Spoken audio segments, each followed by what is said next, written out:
ప్రభునందు ప్రియమైన దేవుని బిడ్డలారా, ఈ లోకంలో మనం ఎంత సంపాదించినా, ఏం చేసినా, వెండి బంగారాలు సంపాదించినా, ధనధాన్యాలు సంపాదించినా ఏదో ఒక రోజు ఈ మట్టిలోకి చేరాల్సిందే.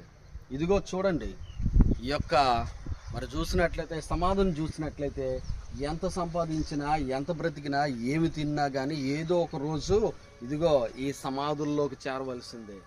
ప్రియ క్రైస్తవులారా, మీ విశ్వాసాన్ని నిరీక్షణ గలవారై యేసునందు విశ్వాసం ఉంచినచో మీరు చనిపోయినను బ్రతుకునని దేవుని వాక్యం సెలవిస్తుంది.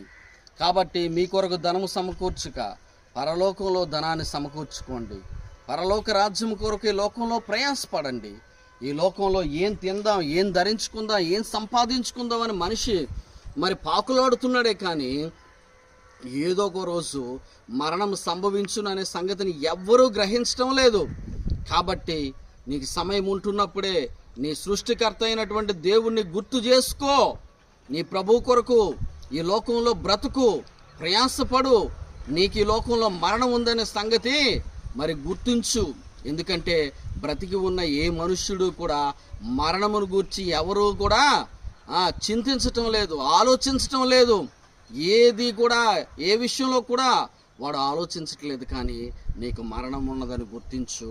కొద్ది కాలం మాత్రమే మనం ఈ లోకంలోకి వచ్చాం, కానీ శాశ్వతమైన రాజ్యం మనది పరలోక రాజ్యం. కాబట్టి ప్రియమైన వారలారా, ఈ లోకంలో చనిపోయిన వారిని గురించి ఆలోచించినచో నీకు జ్ఞానము దేవుడు కలుగ చేయను. ఆమేన్. చూడండి ప్రియమైన దేవుని బిడ్డలారా, ఈ సమాధులు చూడండి. ఇక్కడ ఎంతో గొప్పవారు, గనులైన వారు, సామంతులైన వారు ఎంతో మంది వారి యొక్క శాశ్వత జీవితాన్ని ముగించుకొని మరి చూసినట్లయితే విశ్రాంతిలోకి వెళ్ళిపోయారు. వీరికంటే గొప్పవారం కాదు, గనులైన వారం కాదు, గొప్పవారం కాదు.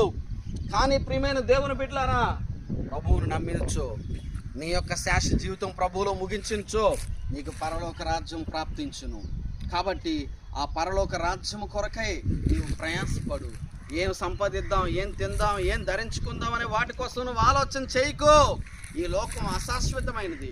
చూసినట్లయితే ప్రియమైన దేవుని బిడ్డలారా, ఈ లోకంలోకి నువ్వు ఏది తేలేదు, దేనిని నువ్వు తీసుకుని వెళ్ళవు. క్రీస్తును సంపాదించుకో, క్రీస్తు రక్తంలో కడబడు, ఆ పరలోక రాజ్యాన్ని ప్రాప్త కొరకు ప్రయాసపడు.